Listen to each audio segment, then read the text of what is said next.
The following content is meant purely for educational and informational purposes and should not be relied upon as financial, investment, legal, tax, or any other professional advice. This is the Fundamentals Podcast, where we demystify crypto and help you navigate this ever-evolving internet-native economy. But I guess first things first, one Pudgy is one Bitcoin. I had to ask you about this because you're a big big Pudgy fan, and it seems like if you do any Googling about the LayerZero Labs team or look at your team members on Twitter or LinkedIn, it's just penguins. How do you feel? I mean, feels good, man. That's quite the trade. So I bought us all punks in 2018 or something. I don't remember when, or 2018, 2019, somewhere in that. They're reasonably cheap, not the cheapest punks. And punks just went like straight line up. Like it was insane. It was a massive run of a punks. And originally we were like, we're never going to sell the punks. Like they're just awesome. We all loved our punks. And it got to a point where I was like, I think we have to sell these. Like this is like really insane. And so I sold the three of them, and my co-founder Ryan, my CTO, was just like, "We're selling, real estate in Manhattan. Like this is terrible. I can't believe you're selling our punks." We sold like the exact Pico top. You should be thanking me. But after that, he was just like, "We're gonna find a new thing, and we're never gonna sell it, no matter what, ever." And right after that, Jeebus introduced me to Penguins at 0.03, and we bought I think we're the second largest holder of penguins. So like we bought a lot of them. We found our penguins and we're just like, we will never sell them ever. I've been joking with Luca that I want to like find a way to delegate burn our penguins so we can never sell them.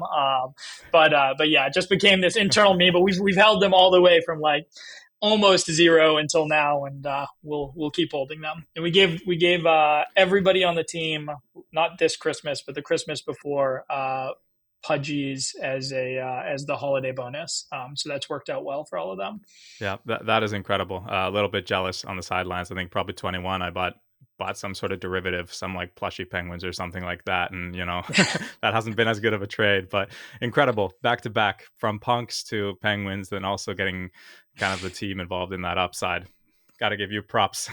It's been good for sure. Yeah, but to get to the topic of today, actually, interoperability and the whole importance of that, which we're going to be focusing on through what you're doing at LayerZero. Now, to kind of preface the more in-depth discussion that we're going to dive into, I was wondering if you could just like quickly describe what an omnichain interoperability protocol is in like Wall Street terms. Yeah, I think like the way that I think about it, the way that I frame it for myself internally is like, long time ago, we had a bunch of distributed execution environments that just existed. This was like computer clusters at Stanford, at DARPA, at whatever. You used to want to run a program, you'd get a floppy disk with your data, you'd fly to Stanford and you would like run it locally on that machine. And that was like the only way to do it. And then we invented this really nice stack of technology for the internet. And now all of a sudden you and I are talking and we watch our Netflix and like we do everything, right? And the base primitive that enabled these distributed execution environments to communicate is just the packet, right? And all a packet is like, do some compute on one computer and generate some bytes, move the bytes, and then interpret the bytes on another computer. So just compute, bytes, compute. And that's it. That's the entire life cycle of like a packet. And that really simple kind of dumb primitive enables everything that we have today.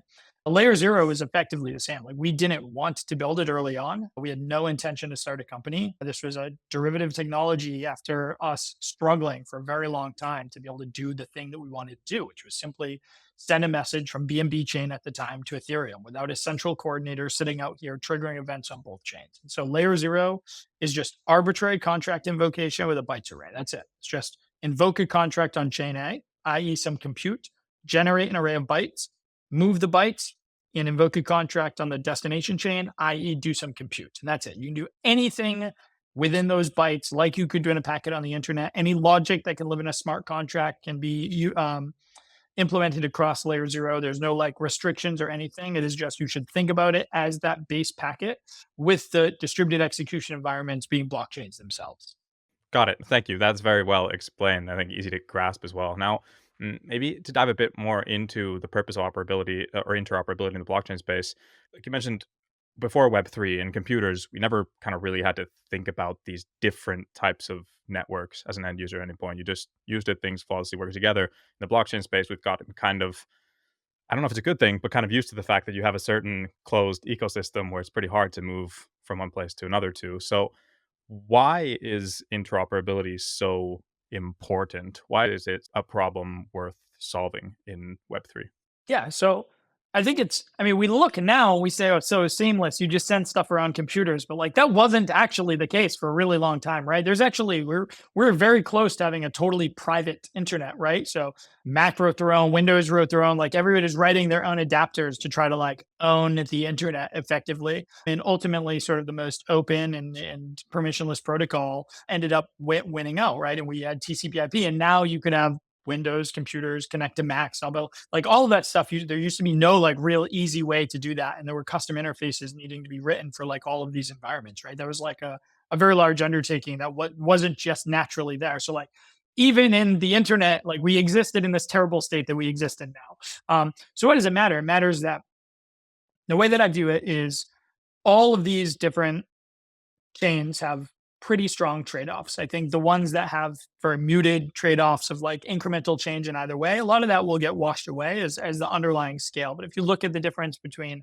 Ethereum versus Solana versus Arweave versus Celestia, right? Like these are strong orthogonal trade-offs to the way that things are approached into what you actually want to do with the underlying, and naturally those things are going to exist, and you're going to continue to have the trade-off, and you need some way to be able to go back and forth those environments. You won't be able to do everything you want to do on Ethereum, or an application won't. Application, just like today, you look at any modern application, you have like tons of microservices using all these different database structures. Like you have all these things that are hyper optimized to do a specific task extremely well. And then the amalgamation of all of those tasks is like an output to the end user. And that's what the application is on top, right? It uses each of these things as a tool.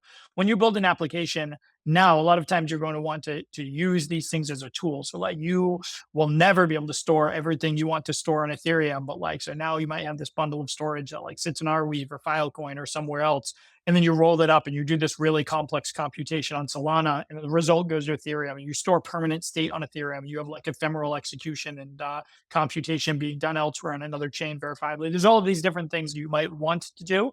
And also each of these, because of these trade-offs, these ecosystems, like the number one use case we see today of any message transfer is value transfer, right? So like LayerZero, there's $50 billion transferred between chains last year alone. And so a lot of that is just like people need a way to get in. L2 is actually a perfect thesis. My original thesis for L2s was like, listen, people are going to use the native bridge to go up to layer twos, because why wouldn't you? And then maybe they'll use LayerZero because they want to price risk and bypass the rollup window. They don't want to wait 7 days to come back. And so I thought we'd get used coming back from layer twos. What we've actually seen, and this is like 50% of our overall volume, is what people want is when they've made the decision to go up from layer one to layer two, they want horizontal composability. They want a uniform experience. They don't want to be on Arbitrum and want to go use an application on Optimism and have to wait 7 days and pay 2 ETH L1 fees, right? That defeats the entire purpose. And so like 50% of our volume is inter L2 transfer of just that horizontal composability layer. And so when you think about that, like that's what people want, is a homogeneous experience. They want all of that to be abstracted away as much as possible. And they want to be able to treat all of this as largely the same. Functionally, they just have the user has an application they want to use. And the application has an environment that it wants to exist in. And all of those things should come together in like a seamless experience to the end user. They don't know about the chain. They don't know about the gas asset. Like that's where all of this is moving. And the only way you have that is with like very well-formed interop. Mhm. Agree. And what you said about like the homogeneous experience, that is what we need to strive for as a space. And I feel that that is also when you look at like discussions for people looking from the outside. And I've seen many people mistake layer zero for a blockchain itself. Maybe because of when we think of interoperability, some people might connect it with like Cosmos or Polkadot, where they're trying to build this ecosystem of interoperable blockchains. But you are not a blockchain. Could you maybe in the first question that I asked you laid out in pretty simple terms how you technically work with the different contracts, but could you go a little bit deeper into technically what layer zero is and what kind of the most important smart contracts of your protocol are? So I'll start with what we didn't like about the existing system and what we're trying to solve. So a lot of interop are blockchains, and this is where the confusion naturally comes from. Most people have their own chain, and it sits here, and everything connects to that chain, and that chain becomes like a canonical source of truth. So if you have an application A and an application B, it just routes through that. It's hub and spoke model in the way that everybody understands it. There are a couple problems that we find with that model. One is that there's no direct relationship between a message on source and destination. Everything is just the destination implicitly trusts this middle chain with every message that's coming out, which means if that is even corrupted for a matter of a couple of blocks, it can arbitrarily write the most malicious state possible to every single application. So you can think about it as like cataclysmic systemic risk to every application tied to it, drain every LP pool, drain every lending protocol, mint infinite stablecoins, everything that you can possibly do, it can do like that. And if you think about what that needs, like that isn't necessarily that, like that happens in other environments. You see that happen on blockchain. Polygon is having 200 block reorgs, not these days, but it had them very often. Now it's like 24 block reorgs. It's gotten a lot better, but like even really developed blockchains are still having these like fork states environments. And so pure systemic risk around that. We've seen that, like, amazing if you're going to sell a token. I'm just like, because of course, if this thing is securing hundreds of billions of dollars, it needs to have hundreds of billions of dollars of economic security. That's a great vision. I can see a lot of people why they would want to buy into that. But what we've seen is those have never really scaled past 300, 500 million, maybe $1 billion of economic security. And so you start to have this honeypot where you're like, that needs to scale to so much to secure these hundreds of billions. And it also be like incredibly capital inefficient. You're going to have $100 billion just sitting in this attestation vector just to make sure that other 100 billion is like able to function. It doesn't make any sense. We never thought that model would scale. We also think it's pure systemic risk for the overall ecosystem. So we didn't want it. We thought that was a bad model. There's also this concept of parameterization. So if you think, what is the cost, right? What these chains are effectively selling you is a validator set. They're saying, hey, here's our set of validators, all the incentives, here's the economic security around it. So here's the amount of security that you're getting, and it costs $5, let's say, right?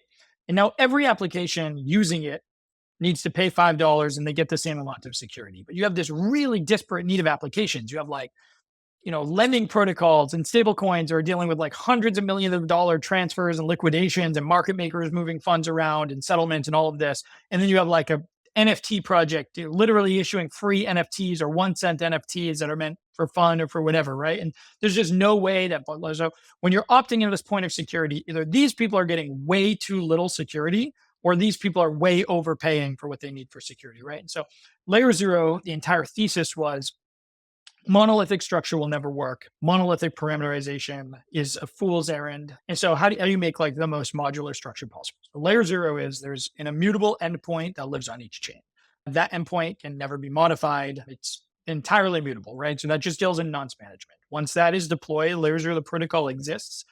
Anybody can come in and run the pieces of the protocol. They can be DVNs, they can be executors, so entirely permissionless. Now that the protocol exists, it will exist until the end of time or until every blockchain makes breaking changes.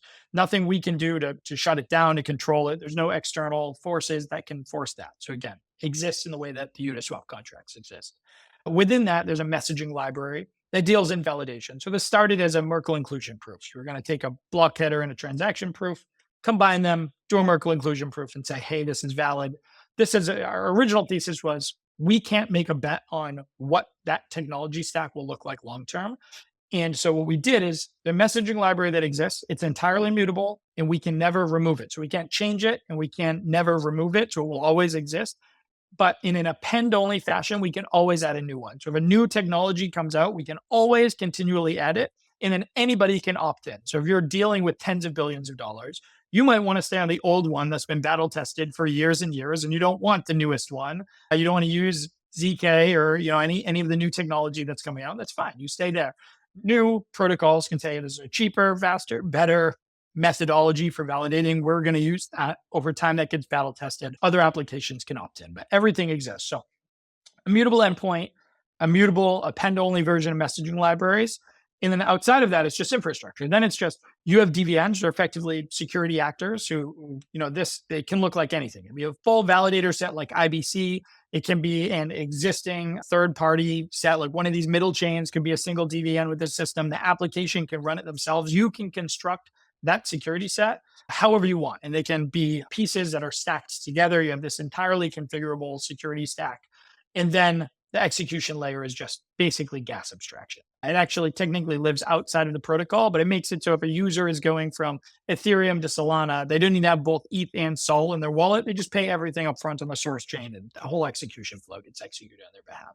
Yet again, a very comprehensive explanation of how that works. So thank you. Now, when we think of interoperability, one thing that comes to mind is bridges and the biggest kind of targets of hacks and everything bad that has happened in crypto. So you alluded to security, the importance of that, how you've kind of solved that issue in one way. And then secondly, other challenges related to interoperability are gas and just the complexity of what's going on. So outside of security and what you already laid out in that previous answer, what are like technically the hardest parts to solve to achieve very seamless interoperability and like a flawless user experience? Yeah. So the hardest part's like, I'm not sure that anything is that hard. I think it's where you want the end state to lie. I think adding new VMs is tricky. You have to understand the VM at an incredibly deep level to create this, again, homogeneous user experience, to have the experience of the Solana VM and the Move VM all act identically almost to the developer experience within, the EVI. It's just a totally different beast in a lot of the design decisions and how they do everything. And so that side is like tricky, but it's just a function of time. It's not overly difficult. I think the bigger things for us, the biggest thing. So everyone always worries security wise. They always worry about the validator set, all these things. These are things. If you look at of all of the $4 to $5 billion of bridge hacks, every single one of them have been either smart contract related or upgradability related. All of them, right? So you look at upgradability. This is the Nomad hack. This is the recent socket hack. This is the wormhole hack. The wormhole $10 million bug bounty they paid out. And then again, because there was like $1.8 billion at risk because they were upgrading these contracts in a way that was messy. You could say Axie Ronin and Harmony Bridge, which are more social engineering, were validator set because the people got control over that. But a lot of that lies in the underlying contracts as well. So like almost all of this is through upgradability. And that is a vector. So like it's so easy. It would be so easy to just build something and you're like, okay, here's a thing. It will just keep patching it whenever we want, like a Web 2 company, right? Like we'll just keep upgrading it and it'll be great. Don't worry. We definitely won't mess up. And like don't worry. You can trust us, all of that, right? When we really built on the principles of like immutable, permissionless, censorship resistance. Like those were the things that we cared about. So building something where like you have to get it right the first time. And then everything comes into these messaging libraries that are upgraded over time. And now we've deployed a second endpoint, a V2. So there is some ability, but like Uniswap, when it goes from V2 to V3 and V3 to V4, it's not like, hey, we're going to auto migrate all your money over. Trust us with all your LP. It's a new protocol and people can use it. Still the sort of the same underlying backwards compatible in the LayerZero case. But I think building in that lens is definitely the hardest part relative to what other people are doing. But I think people wildly, wildly undervalue what that means on the longest possible term horizon. So like censorship resistance is probably the thing we care about the most, and not necessarily for like the most intuitive reasons. Like, yes, we want to be censorship resistant. We don't want some nation state actor or anything to be able to come in and say, hey, actually, we don't like these groups of people. Like now the, emerging markets can't have access to any of this. Like all of that should live at the application layer. Enforcement should live at the application layer. Like absolute application should stay compliant, but they're like the technology layer shouldn't be the one that enforces that stuff. And so once it's deployed, it's there, it exists. People build on top. Regulation can be layered in on top. Fine. But I think the biggest thing is like censorship resistance on the packet level really matters in financial applications. So you can think about like people really love to hate on HFT in traditional finance, right? High frequency trading. Like nobody loves Citadel front running every Robinhood transaction and all of this stuff. But HFT is extremely meritocratic relative to what we will end up with some of these other messaging systems. So like HFT, at least you have to be the fastest, right? At least it's, if you are the fastest, you get there to the exchange and you can execute your order ahead of everybody else. But it's like a race and the market share gets distributed around. If the interoperability layer, the messaging layer, is not fair in ordering, has the ability to drop packets and censor, one, you can see why this would be problematic from like an election standpoint, right? Like you're running some governance process and you can just like conveniently start dropping packets and blame it on system malfunctions or whatever you want, right? And like only count votes you want. You can do all of this messy stuff. But from a financial transaction, you can imagine there's 100 transactions going through, number 1 to 100, and they each have an MEV of 1. So you should have a surface of $100 units of extractable value over that set. Now, if you do not have non-sorter enforcement, if you don't have this property of censorship resistance, you have the ability for the person moving that layer to rearrange those transactions however they want. And they can rearrange them in a way that the entire surface now has an extractable value of, say, 250. So there's much more of a tax being extracted over the surface in a way that your transaction can be held back to give you worse execution to ensure more profit for like the layer that is moving this, the transport layer. You have it so that you can give preferential pairing. So like the Robinhood and Citadel relationship, you can have it so that every message that goes in our blockchain gets front run by like one specific group. Everyone that goes like, oh, you're going to buy this thing, like it's actually more valuable for me to have my, other person who I have a relationship buy that first. So I'm going to insert them. All of this stuff can happen. And when you ask yourself, why do some of like the most aggressive and predatory HFT firms in the world want to like build an interop and own the messaging layer, like this is why, right? If you build rails like that are able to be perverted, able to be exploited, they will absolutely be exploited over time. So we spend a huge amount of effort making it so that those rails, again, entirely immutable, entirely censorship resistant, and the entire system is permissionless. If we disappeared today, blew up, went away, whatever happened, anybody will be able to run it. It will exist forever. And so like building like that versus building something where you're like totally upgradable, we can change it at any point in time, we can get some regulatory order that changes the entire way this layer works. Like all of these things can happen. Really, really, really dangerous long term. And when we think about rebuilding kind of the parts of the financial system on top of that, you absolutely will end up with a rails that is entirely, possibly even much worse than what we have today. Like if you think HFT is bad today, now it's a single actor who owns all MEV, gets a front run every single transaction, and gets a reorder for pairing. So like you can never have packet fairness like you have in a data center in the internet today. True. Yeah. Your approach is very much in line with the core ethos of crypto. And that's, I believe, how it should be. Now, as you're building infrastructure, this is not anything that users directly interact with. You're building tooling for developers to kind of plug into to build more seamless applications. What does the process look like from a developer's perspective to integrate with LayerZero? Yeah. As dead simple as it could possibly be, developers focus on two things: send and receive. So pack an array of bytes, like put the bytes together however you want. Bytes get moved on your behalf, and then interpret the bytes however you want. So if you think about it at the very lowest level, that's the only thing the developer needs to think about is send and receive. What data do you want to send? How do you want to interpret it? And so extremely simple. There are layers of complexity that a developer can add on top of that. Like, do they want to set their own parameterization? How many block comps you're waiting? How, all of the things that go into security and thinking about the application side of things. But at its very basic, if all you want to do is say, I want to get up, I want to send a message, like that's all you're doing. Send and receive. What data am I sending? How am I interpreting that data? That's it. Got it. And at a very practical level, could you share maybe some examples of the most compelling use cases or success stories that you have of projects currently using LayerZero for interoperability? Yeah, absolutely. So there's something like almost 42,000 contracts built on top of LayerZero now. It's 100, pushing 110 million messages. So did about 100 million messages last year. So there's a lot of volume in the scope of the market.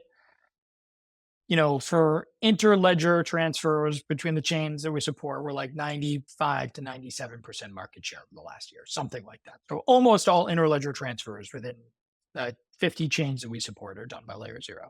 Applications, still like 70% of that volume is value transfer. So that's still the dominant use case. Again, like $50 billion transferred over the last year, roughly.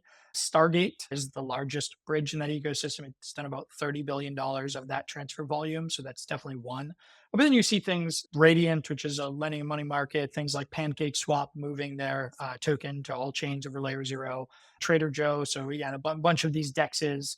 Uniswap to Avalanche. And then from there, you have people starting to do more interesting things. So that's like the vanilla case. The vanilla cases are moving assets around. That's kind of what everybody expects. More interesting cases are applications on unified global state clusters. Just came out as this namespace, the CNS rival with namespace. So how you propagate state across multiple environments, a very interesting problem where you do so. Like one thing we saw that people start to do is like claiming you might have a farm or something on Ethereum, and claiming becomes very expensive for small stakers, small users. But now you have the ability to basically move that out in a message and basically say you can claim on any of these other chains that are incredibly cheap, right? So now like this accessibility for doing that now can get pushed out to the cheapest layer because the source of truth is still there canonically.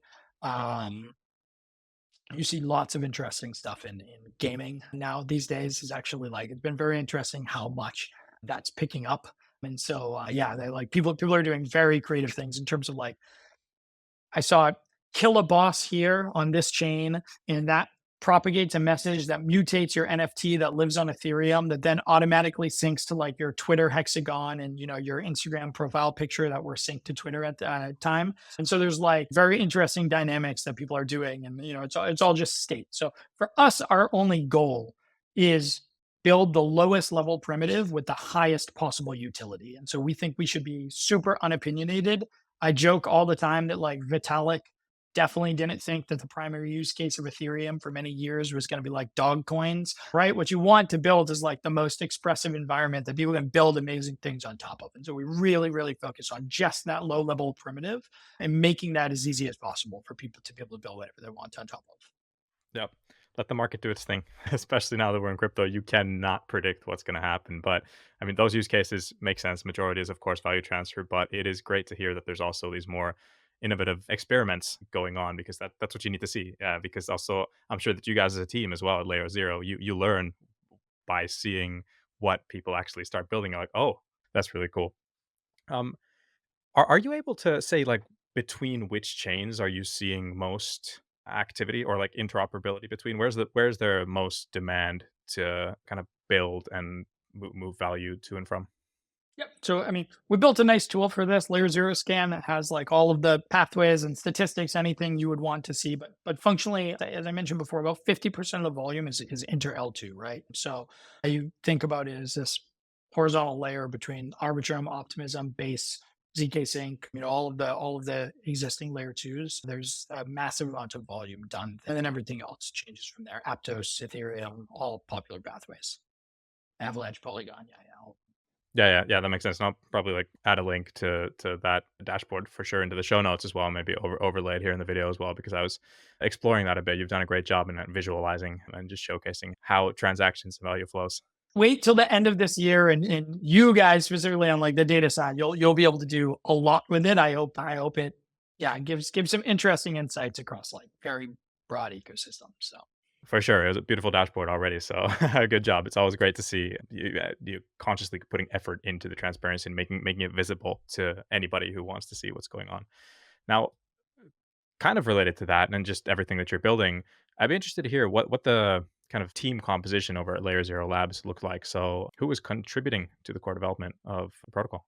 LayerZero Labs has 70 people now, still extremely large engineering skew. So we were it's funny. People view us as, they're like, oh, you raised all this money, you got, very sort of large following on Twitter and stuff. You guys are, you're I hear all the time, like, whoever's doing your marketing is killing it. And it's almost like as an insult from other people, like, oh, you guys are so much marketing. We didn't have a single marketing person ever in the company for the first 2.5 years. Like literally Ryan and I, my co-founder, did 100% of the BD calls, all of the architecture with obviously with other people involved. And then 100, like it was us writing Twitter posts and Medium articles, and like everything was just us, nobody external. And so even now at 70, we're like 35, probably 35 or 40 engineers. So just over half on the engineering side. Legal, ops, finance, one person on comms. So it's still just like a single unit comms department. BD, I think we have 7 now, 4 people internal recruiting, like pretty normal, all the stuff you would have for for starting to run a company, but it's very largely engineering driven, and then obviously amazing design and front end team, and yeah. Got it. Yeah, that's funny what you said about like the first 2 years. People say, "Oh, you have an amazing marketing team," but the best marketers are usually the people with the vision and the ones initially building building what they are. It's like you don't need a specific marketing team for that. Now, I wanted to move on to speak a bit about maybe the financials behind Layer Zero and your like business model. We can call it that as of today, and then how you see it developing going forward. Yep. The way we, again, something we were very, very adamant on is layer zero, the protocol needs to exist as core infrastructure. Like we cannot be paid, LayerZero Labs cannot be paid some tithe out of this. We can't like, it cannot be paying to some third party, external party. So we view ourselves as the relationship between Ethereum and consensus, right? Like Ethereum is its own thing. It's its protocol. It will live on its own. Consensus should build things that are value accretive to the ecosystem as a whole and can monetize those things. So obviously MetaMask and Fura, like all of this core infrastructure that came out of Consensus has done so much to grow the Ethereum ecosystem. Like these are tools that are used really at scale, has created this multi-billion-dollar business that sits above. And MetaMask did $400 million last year, and their swap function alone. So like these have turned into like very real businesses. So we view it. We are very fortunate. We raised enough to have very long runway. Like we can really focus on building for the long term and focusing on that. So our LayerZero Labs focus is purely on grow the protocol. How do we build things that are value accretive to the protocol? So this is LayerZero Scan. This is the executor itself and having this gas abstraction layer. This is the ability to run pre-crime, which we haven't even talked about from the security side. It's a huge difference from any other messaging protocol right now. All of this stuff we build is things that are tools and use the underlying layer, but not built in natively to the underlying layer. Anybody can run these things. Anybody can build tooling. It's still a global marketplace. Okay, got it. So when we think of like value accrual from the base protocol level itself, there is no like set or built in. It should stay entirely within the base protocol. The value accrued from the underlying protocol should not go to us in the way the value accrued to Ethereum. Like, block rewards aren't going to consensus, right? Got it. Yes. So no distribution of any value accrued. And then you focus on developing layers on top of that, which can then be monetized in more different ways. Very clear. Got it. Yeah. That's the decoupling of LayerZero the protocol and LayerZero Labs. Yeah. I think that is a great approach. But yeah, it is always a tricky balance as well to build like sustainable ways to then operate and build. But like you mentioned, you're in a good place. You've raised a good runway, you have capital, and you can kind of put time into working on more creative methods to monetize the layer on top of that. Yeah, we're very confident in our ability to create a sustainable business on top. Yeah. Yeah, that's great. Now, if we think of at a like very high level, someone assessing interoperability protocols and trying to say do relative analysis between them, what metrics at the moment do you think are best to kind of measure the performance of something like Layer Zero or the value of it? Yeah. Like it's inherently noisy at this point when it's, people are getting $300,000 airdrops per account for Celestia and all this other stuff. Like there's a lot of speculation around the entire space with every protocol, and name any of them, right? And so it is inherently noisy. We try not to focus on the absolutes right now and focus on like growth, right? What you want to see is from our side. I think there's a couple of things. I think I'm evaluating a protocol. I'm looking, from the security side, are the contracts upgradable, X and Y, Z. All these things are just like, does it even beat the bare minimum? If we just want to look at comparing them based on actual usage, I think you want to look at contracted growth over time. So how many contracts are actually deployed? How many people are building developer activity functionally, right? And you can look at contract growth and how many of those contracts are actually used regularly. So how many are sending X messages a month? For us, the internal metric is like contracts that send 1,000 or 10,000 messages per month, right? That's like an active contract or apps. So I think that's like probably the strongest signal of any ecosystem is pure developer activity. Obviously, number of messages, dollar value transferred. When you're transferring dollars, especially for something like bridging, if there's fees associated with it, then it's typically more real. Somebody's paying a fee to do it. There's like more real value assigned to it than, let's say, I don't know, sending something random between like two chains that have very low gas. So a bunch of things you can do to try to parse out what is, but for us, it's developer growth for sure. overall messaging, overall value transferred. Those are three of the metrics we care about. Got it. That's clear.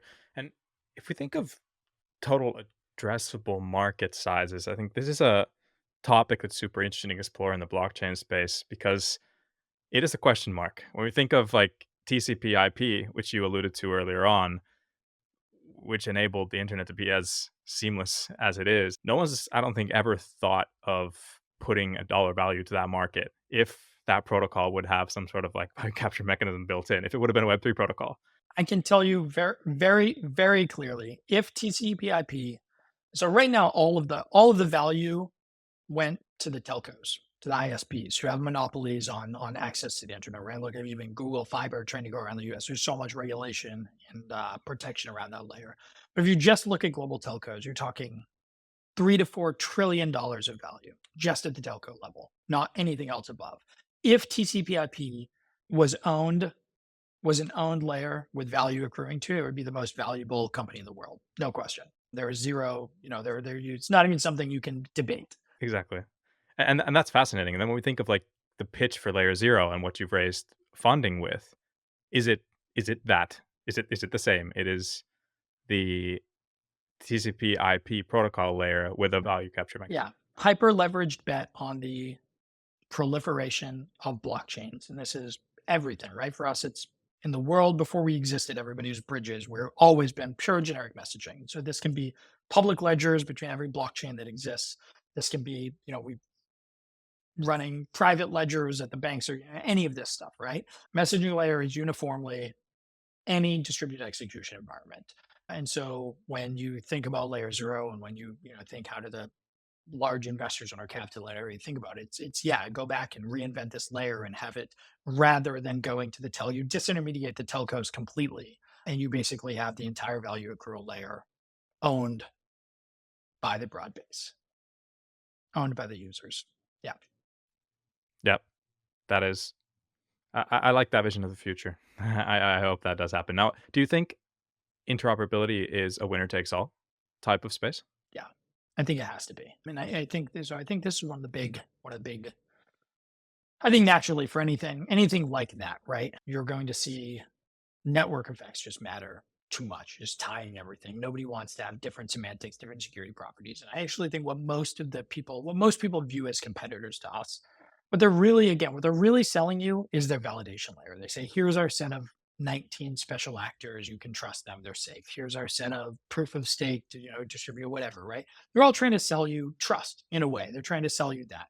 For us, that's not. And then so they're selling you that. And then as a secondary effect, they're saying, and we'll do the transport stuff as well. But like, that's what you're really buying is the trust.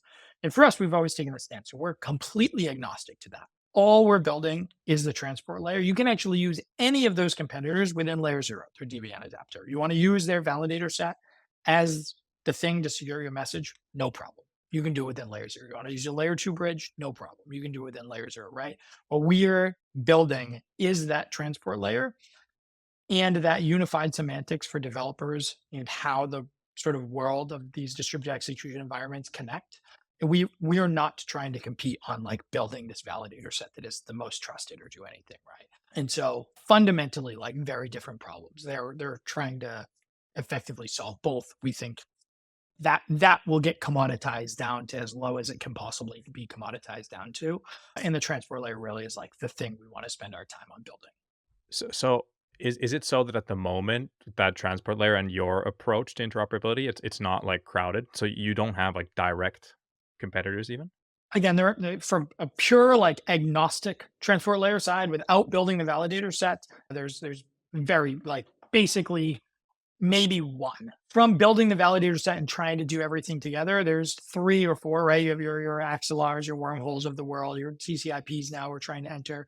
But again, if you look over the last year, literally, I think 97 to 98% of every transfer on every chain that we're on was done by LayerZero. So I think people position themselves as being competitive in this, but to date, it really hasn't been close. And I think a lot of that, again, a lot of people want to use these things within LayerZero. They like the validator set. It's just like having your own layer 1. This is a middle chain, right? It's its own chain, its own validator, its own economic security. If you can have that thing securing messages as part of an overall stack. Great, there's value to that. That actually can be monetized and can get paid for doing that service. And that's what the validator set is like built to do. The transport layer and all the stuff they're trying to like tack on around that is almost like a secondary, a secondary effort for them. But we think there's a lot of value in these validator sets. And I think people are starting to use them internally.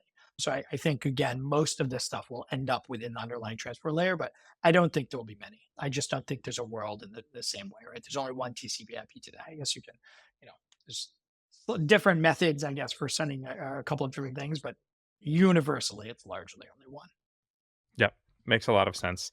And yeah, the market does usually tell us a lot of things. And if right now the market is giving you 95 to 97% market share in terms of volume transactions, that is a pretty good position to be in at this stage. So it'd be interesting to see how that develops as well, because usually when you're in that kind of position, then of course people kind of recognize that, oh, you're doing something right. And in the crypto space, of course, where generally the kind of cost of forking or entering and competing has been pretty low. It's gonna be interesting just at like a high level to see how that works. Let's see. We've seen a lot of convergence to our approach. I think again, those are stats over the last year. I think right now, at moment in time, especially, there's a lot of hype and speculation around whole airdrop, and so the numbers have shifted. I think you go back 3 months, it was something like we're doing 400,000 messages a day, 350, 400,000 messages a day. Wormhole was doing about 1,000 to 2,000. Axelar was doing about 1,000 messages a day, and CCIP was doing like 60 messages a day. So that was like the landscape. Now, fast forward, and I think Wormhole is doing closer to 30,000 a day, something like that. So about, we're probably at about 90% right now, 92 to 90%. But yeah, something like that. Yeah, and it makes sense. The airdrops guide attention. It's a narrative-driven space for now. Actually, related to that as well, it's no secret that Layer Zero has been built with the ability to have a native token in the protocol as well. And I think that if I remember correctly, you've put out that the distribution of this token is expected to happen within the first half of 24. Are you able to speak about where you are in this process today, and then maybe a bit about the purpose of this token? Yeah. I mean, so in general, it has always been our approach. We don't like to talk about things or give dates ahead of time. We just like when we launched, we just came out of stealth and we're like, here's this thing that we built. We're presenting it to the world. We're just universally kind of taking that approach.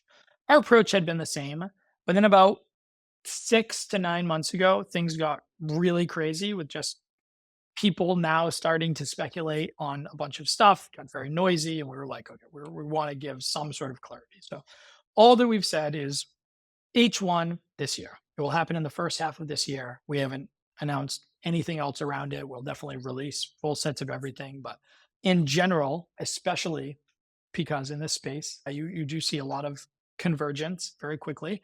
We tend to just like to build. We don't like a lot of outside noise. We like to just focus on trying to build the thing that we believe is functionally the best thing, the thing that like needs to get built, right? And so we just, yeah, I don't know. We like to build quietly and then kind of release with a bang. And I think the approach is sort of the same here, but it will happen in H1 of this year. Yeah. Okay. I'm glad to hear that. So you're not getting into the current trend of farming farmers via point programs and everything like that. You're just focusing on building. No. Again, we wish if it was up to me, we don't love the noisy environment. We don't love not being able to see like perfectly clear growth metrics or stats. We've never said a single thing ever prior to this. And that was only because the like rampant speculation got too crazy. Yeah, we just we want to keep building. We want to focus on utility, and like we gave some clarity so people can settle down. But So it actually sounds like you're building for the long term. I know you are, but like it's just so not obvious in crypto. As of right now, what are like the biggest both growth drivers and challenges for you guys? yeah, I mean, growth drivers for sure. Like the way we view the world is if you're sitting at 90 something percent market share, like what do? You sit around and wait for the market to grow? Do you try to expand the market yourself, or do you find ways to sort of verticalize and do other things? And I think we think through all of those things, right? I can't force an application that is already on layer zero to send more messages. It's like not something that is a practical use of our time. So it's how do you get new applications that don't exist today, new use cases that don't exist to start to do. How do you make it easier for people to onboarding? How do you grow the overall market? Or how do you verticalize and take the existing stack and provide new sort of utility to the end developers? And so most of our time is spent doing that. Is just, again, the only lens we think through is the lowest possible level primitive with the highest utility. And that's just like every decision ultimately boils down to that for us. Hmm. Got it. And as you're working with at the moment, you're integrated with like over 50 blockchains. So you really know what's going on in the space. Do you have a take on which of the current approaches to building blockchains seems to be the most optimal one? Yeah, we have some pretty strong opinions internally, but we really relentlessly just say like the protocol has to be unopinionated. So I talk, and we were just talking about like Vitalik and dog coins. I talk about the same thing. Like, listen, I touched crypto for the first time like 2010, 2011. Like I was running racks of Bitcoin miners in my garage in 2013. Like I was minting Gen Zero crypto kitties. I was farming yams at 300 million% APY. Like I didn't see the NFT boom coming. I didn't see DeFi summer coming. Like all of this stuff, like you can be early and not see. I don't need to necessarily predict what the world is going to look like and whether it will be only very strong orthogonal layer one trade-offs or ETH only as a settlement layer with 1,000 layer twos. Both of those worlds are extremely good for layer zero because we focus on utility. Again, like everyone always thought like that layer two thesis was very bad for us. And we're like, it's 50% of our volume right now. It's actually like the best thing that's ever happened is this proliferation of layer twos and the need to have that homogeneous layer there. So I think we have pretty strong opinions on what we think are like the best environments to develop in. I think we have pretty strong opinions on what we think is doing a good job of scaling so far and what's likely to play out. But we don't really, it doesn't translate into what we're building internally because we like as soon as you make that, and that's actually why we end up building the V2 of layer zero is like unintentionally all of our effort in building early on was around Ethereum. And a lot of the design decisions in V1 were very EVM specific. And I think as we went to Aptos and Move, as we were working on Solana and Cosmos and some of these other chains, we realized that there are things that we could generalize more across all environments. And so the protocol itself is just, again, always meant to be as unopinionated as possible and always meant to be as sort of expressive and extensive as possible. That's a good approach. I actually resonate a lot with that in our positioning with Token Terminal as well. Got to be objective, unopinionated. We're building tooling. Every single approach at the moment brings value to the space. We're experimenting, we're learning, we're seeing what works, what doesn't, and we're just trying to standardize the data so people understand what's going on. And you're just trying to help people abstract the technicality and the bad UX of crypto and just get messages and value to flow seamlessly through different ecosystems. So you don't want to be too opinionated when you're in that position. Final question, just to wrap this up. Covered a lot of ground. You mentioned V2, working on that. What can we expect from you guys in the coming months outside of anything we already touched on? I mean, I'm looking over at this board right here, and there's 8 products that I have written on my whiteboard on the side of my wall. 2 of which independently we think can probably bring about. So we've done about a little over 100 million messages lifetime. Both of those we think can do on the order of about 100 million annually, right? So we have a lot that we're building, a lot that we want to launch. Just takes time. So I know it's gonna be a very, very busy next 6 to 12 months for us. A lot to do, but I don't know, we're focused. We're in it. I think you'll be hearing a lot from us over the next couple months. Awesome. I think that just radiates off of you. You are honestly very excited about the position. I love to see that and super excited to hear that you have cool things coming up. Can't wait to see how everything plays out there. Thank you so much, Bryan, for taking the time to walk us through the current state of LayerZero and everything related to interoperability. This was super valuable, I'm sure, for a lot of our listeners. And I hope we can do this again at some point once you've ticked off some of the items on your list on the whiteboard there. Amazing. Would love to. Appreciate your time. Thanks so much for having me.